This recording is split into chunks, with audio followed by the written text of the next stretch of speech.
आज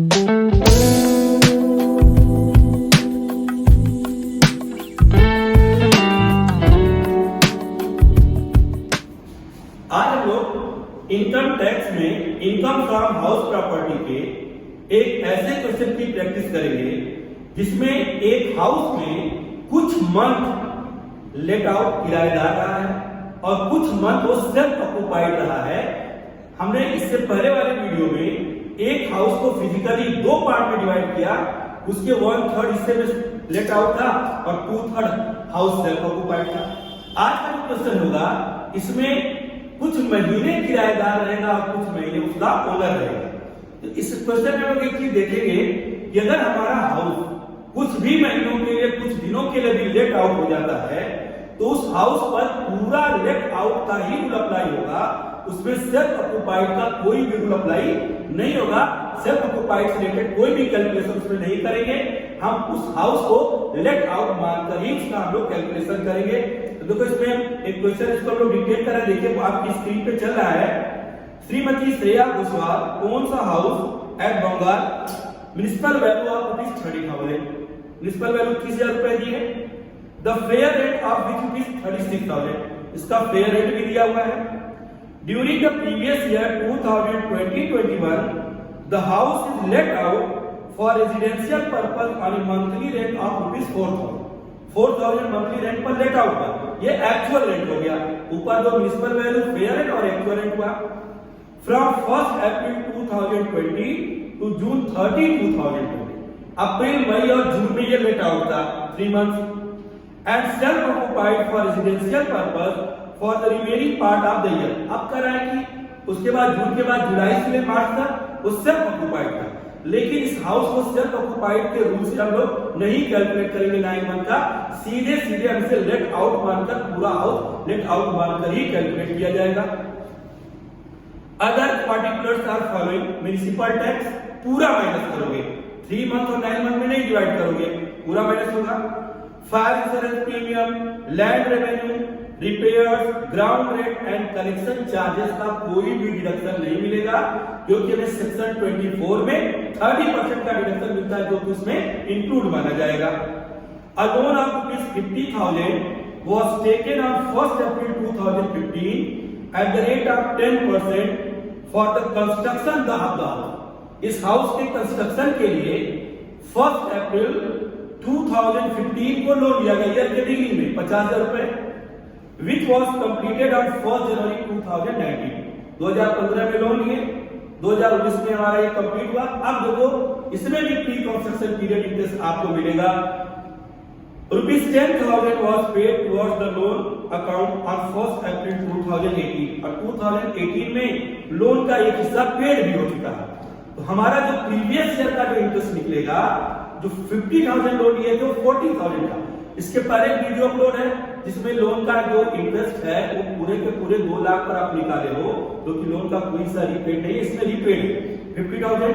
तो हम इसका आप सोल्यूशन देखो देने जा रहे हैं बोर्ड पर, उन दोनों वीडियोस को आप एक करके सीखेंगे, आपको इस लेसन का मैक्सिमम टॉपिक आप एक बार में ही कवर कर लेंगे। लेकिन पहले क्वेश्चन नोट करना है, ये हमेशा याद रखिए। तो आप लोगों ने क्वेश्चन को अच्छे से नोट कर लिया है।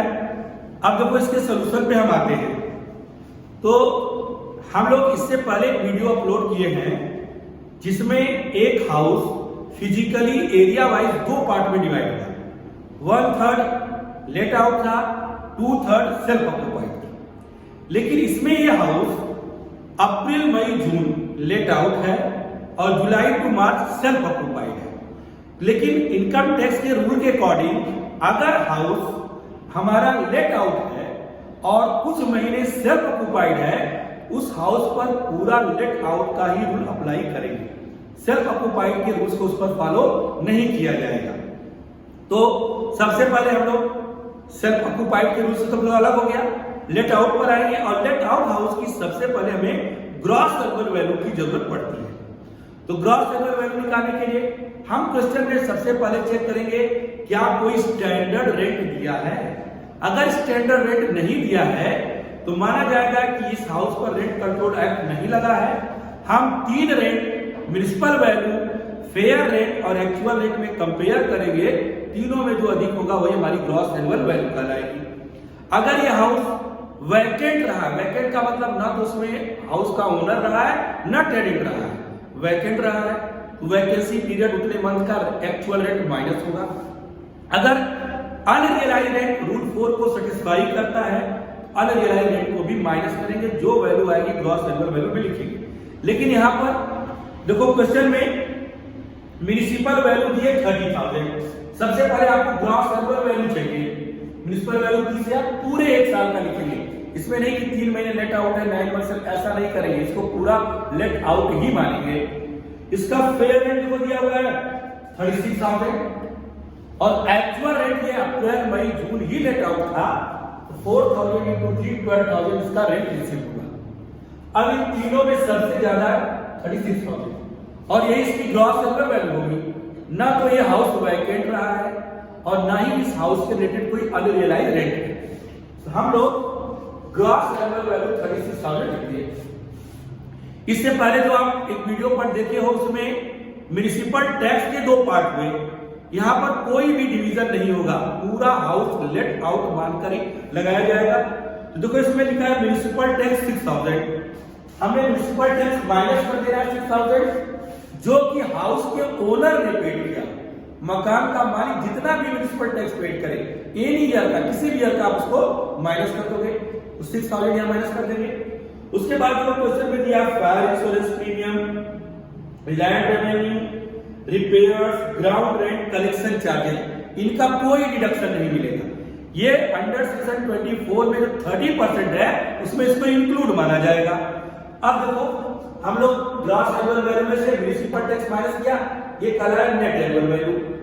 अब नेट एनुअल वैल्यू में से उसका 30%, हमारा जो 30% है 9,000, ये हमारा नेट एनुअल वैल्यू का माइनस कर देंगे। इसके अलावा किसी भी तरह का एक्सपेंस आप माइनस नहीं कर पाओगे इस 30% के एडिशनल। फिर देखो इस क्वेश्चन में कह रहा है कि एक और आप माइनस करते हो इंटरेस्ट का लोन। अगर हाउस के कंस्ट्रक्शन, रिकंस्ट्रक्शन, रिपेयर या परचेज करने के लिए अगर आपने कोई लोन लिया है, उसके इंटरेस्ट को आप माइनस करोगे। यहां पर देखो क्वेश्चन में कहा है कि 1 अप्रैल 2015 को उसने 10% की रेट से लोन लिया, और आगे इसी क्वेश्चन में कह रहा है कि 1 अप्रैल 2018 को इस लोन का 10,000 पेड कर दिया है। अब देखो प्रीवियस ईयर में जितना हमारे ऊपर लोन होगा उसी का हमें इंटरेस्ट का डिडक्शन मिलेगा, चाहे उस इंटरेस्ट को हम प्रीवियस ईयर में पेड किए हो चाहे ना किए।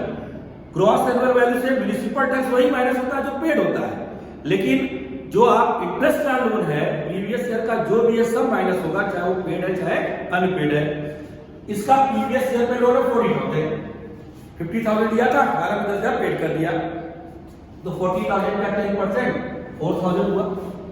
प्री कंस्ट्रक्शन पीरियड में आएंगे, देखो क्वेश्चन में दिया है कि जो हाउस के लिए लोन लिया है 1 अप्रैल 2015 को लिया है, तो लोन लिया गया 15-16 में, एक ईयर चेक करना है। दूसरा ईयर चेक करना है कि हाउस किस ईयर में बनकर तैयार हुआ, कंस्ट्रक्शन किस ईयर में पूरा हुआ है।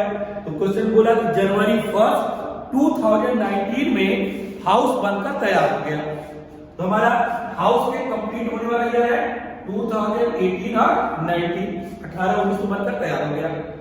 इस जिस ईयर में हाउस बनकर तैयार होगा उसके डेट पर नहीं जाएंगे, चाहे 1 अप्रैल हो चाहे 31 मार्च या बीच की कोई, उस ईयर को सिर्फ आपको चेक करना।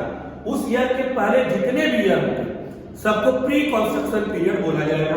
तो प्री कंस्ट्रक्शन पीरियड 15-16, 16-17, 17-18, 18-19 को बनकर तैयार हुआ। लोन लिया गया था 50,000 रुपए, 1 अप्रैल 2018 को लोन रीपेड हुआ है 10,000। इसका मतलब इन ईयर में लोन हमारे ऊपर 50,000 ही था, क्योंकि 18 में पेड किए हैं। हमें तीन ही हमारे प्री कंस्ट्रक्शन है, तो 50,000 का 10% 5,000, 5,000 1 अप्रैल को लोन लिया गया था, पूरे 1 ईयर का निकाला गया। अब इसको ऐड किया 15,000 डिवाइडेड बाई 5, 3,000। तो 3,000 को हम 5 टाइम्स में माइनस करेंगे और उस ईयर से माइनस स्टार्ट करेंगे जिस ईयर में हाउस बनकर तैयार हुआ। 18-19 में घटा होगा, 19-20 में और 20-21 में। अभी एक तीसरा ईयर है, चौथे 5वें तक 20-21 मिलेगा, इसका डिडक्शन हमें अलाउ हो जाएगा। तो 3000 ये भी हमें अलाउ होगा। तो 4000 प्रीवियस ईयर और 3000 प्री कंस्ट्रक्शन पीरियड। तो 30% तो इसका ले लिया। इंटरेस्ट का अमाउंट प्रीवियस ईयर जो आपने निकाला है 4000, प्री कंस्ट्रक्शन पीरियड जो 3000, हमें इसको ऐड करके माइनस किया और हमारा आया टैक्सेबल इनकम। तो इस क्वेश्चन को सबसे पहले आप लोग अच्छे तरीके से नोट कर लें और एक बार वीडियो को रोककर अपने से लगाएं। नहीं समझ में आता फिर वीडियो को अपडेट कर फिर इसको देखें। ये पूरा का पूरा ये हमें जो पिछला वीडियो इसको देखेंगे तो प्री कंस्ट्रक्शन पीरियड इंटरेस्ट, साथ ही साथ जिस हाउस के 2 पार्ट में डिवीजन होते हैं 3 पार्ट में, उससे रिलेटेड टॉपिक को आपको इजी समझ में आ जाएगा।